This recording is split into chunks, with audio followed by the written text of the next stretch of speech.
Halo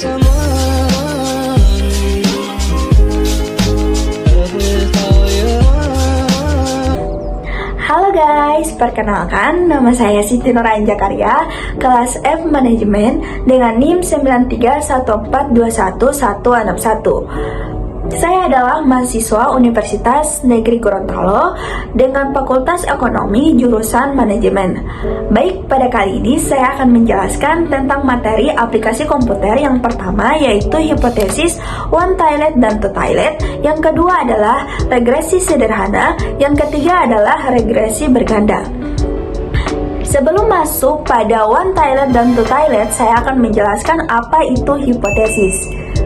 Hipotesis berasal dari kata Yunani, hypo yang berarti sementara, sedangkan tesis adalah teori atau pernyataan. Jadi dapat disimpulkan bahwa hipotesis adalah dugaan atau pernyataan sementara. Sedangkan menurut Sugiono, hipotesis adalah dugaan atau pernyataan sementara dari rumusan masalah penelitian tersebut. Hipotesis bertujuan untuk mengarahkan jenis penelitian tersebut dan memberikan kerangka penelitian tersebut. Sebelum membuat hipotesis, kita dapat melihat fakta-fakta sesuai dengan apa yang kita teliti atau melihat jurnal-jurnal terdahulu untuk meyakini apakah hipotesis kita dapat diterima atau tidak. Hipotesis memiliki dua macam, yang pertama hipotesis 0 dan yang kedua adalah hipotesis 1. Hipotesis 0 yaitu hipotesis yang tidak berhubungan dengan variabel penelitian kita tersebut, sedangkan hipotesis 1 memiliki hubungan dari variabel atau penelitian tersebut. Ada macam-macam hipotesis. Yang pertama, hipotesis deskriptif, di mana hipotesis ini memiliki jawaban atau dugaan sementara dari satu variabel tunggal. Sedangkan yang kedua adalah hipotesis komparatif. Hipotesis komparatif yaitu perbandingan antara dua variabel dari dugaan atau jawaban sementara. Dan yang ketiga adalah hipotesis asosiatif. Hipotesis asosiatif adalah jawaban atau dugaan sementara dari dua variabel atau lebih. Dan yang keempat adalah hipotesis statistika. Hipotesis statistika mengandung matematis atau mengandung sampel dari dugaan dan jawaban sementara tersebut. Baik, selanjutnya akan saya jelaskan tentang one tiled dan two tiled. Saya akan menjelaskan apa itu hipotesis one tiled dan hipotesis two tiled. Hipotesis one tiled adalah hipotesis satu arah, di mana hipotesis ini sudah diketahui kemana arahnya dan memiliki hubungan antara satu variabel dan variabel lainnya. Kemudian yang kedua adalah hipotesis two tiled. Hipotesis two tiled adalah hipotesis dua arah, di mana hipotesis ini memiliki dua arah yang tidak diketahui apakah hipotesis ini berpengaruh negatif atau positif. Sebagai contoh dari one tiled akan saya berikan. Terdapat pengaruh positif pada aplikasi SIMDA dan kinerja karyawan pada laporan terhadap laporan keuangan. Artinya, hipotesis ini sudah berpengaruh positif pada laporan keuangan. Contoh yang kedua yaitu two tiled.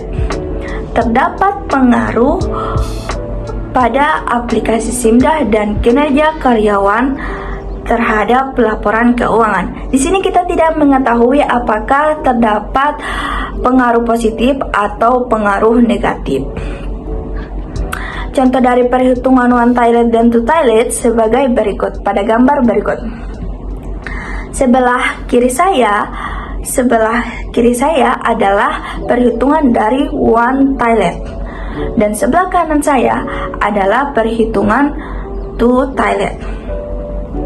Pada gambar berikut, kita dapat melihat perhitungan one tiled, di mana daerah yang diarsir warna biru muda adalah H1 dan daerah yang dihasil biru tua adalah H0. Untuk value-nya atau alfa, kita dapat mengambil 0,5. Sebagai contoh, jika dia arsir sebelah kanan, sebelah kiri, maka itu adalah pengaruh positif. Dan jika diarsir sebelah kanan, berarti itu pengaruh negatif. Untuk quantile, karena dia berpengaruh positif, maka yang diarsir adalah sebelah kiri. Untuk two-tiled, karena dia belum diketahui apakah berpengaruh negatif dan positif, maka dua-duanya diarsir. Untuk perhitungannya, alfanya yaitu 0,5. Jika kurang lebih dari 0,5, maka HO-nya ditolak. Jika lebih dari 0,5, maka HO-nya diterima. Begitu juga pada two-tiled, hanya perbedaannya yaitu 0,25. Kenapa 0,25? Karena alfa yang tadinya 0,5 sudah dibahagi menjadi 2. Kenapa dibahagi menjadi 2? Karena two-tiled ini tidak diketahui apakah berpengaruh positif atau negatif. Oleh karena itu, perhitungannya jika lebih dari 0,5 maka HO-nya diterima. Jika kurang lebih dari 0,5 maka HO-nya ditolak. Dinyatakan signifikan apabila rumus tersebut telah memenuhi. Begitulah perhitungan dari hipotesis one-tiled dan two-tiled. Selanjutnya saya akan melanjutkan yaitu regresi sederhana dan regresi linear. Regresi linear sederhana. Sebelum masuk pada regresi linear sederhana, saya akan menjelaskan apa itu regresi. Regresi adalah teknik analisis data untuk mengetahui korelasi, hubungan, dan keterkaitan antara satu variabel dengan variabel lainnya. Sedangkan regresi linear adalah teknik analisis data untuk memprediksi nilai data yang tidak diketahui menggunakan nilai data yang terkait dan diketahui secara matematis untuk memodelkan variabel yang diketahui. Kemudian kita lanjut pada regresi linear sederhana. Apa sih itu regresi linear sederhana? Regresi linear sederhana bertujuan untuk mengetahui pengaruh dari variabel X ke variabel Y, di mana variabel X atau variabel independen berpengaruh besar terhadap variabel Y. Jika variabel Y berubah, maka akan mempengaruhi terhadap variabel Y, yaitu variabel terikat, atau bisa disebut juga variabel independen. Variabel ini bertujuan untuk mengetahui apakah variabel tersebut sangat berpengaruh terhadap variabel Y. Jika persamaan linearnya mempunyai satu variabel X dan satu variabel Y, maka disebut dengan regresi linear sederhana. Untuk menghitung regresi linear sederhana, kita menggunakan teknik analisis uji T. Selanjutnya saya akan menjelaskan apa itu regresi linear berganda. Tidak sama dengan regresi linear sederhana yang hanya memiliki variabel X atau variabel dependennya hanya satu dan variabel independennya hanya satu, berbeda dengan regresi linear berganda yang memiliki variabel X-nya lebih dari satu dan variabel Y-nya satu.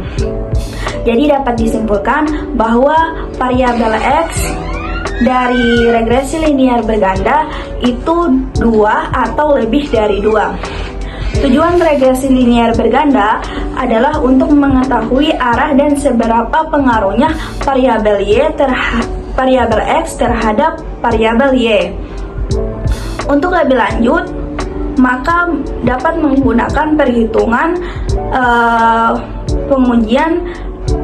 pengujian uji EF, di mana kita dapat mengetahui apakah variabel X ini berpengaruh terhadap Y. Sekian dari saya tentang regresi linear berganda. Lebih dari kurangnya saya mohon maaf. Wabillahi taufik wal hidayah. Wassalamualaikum warahmatullahi wabarakatuh.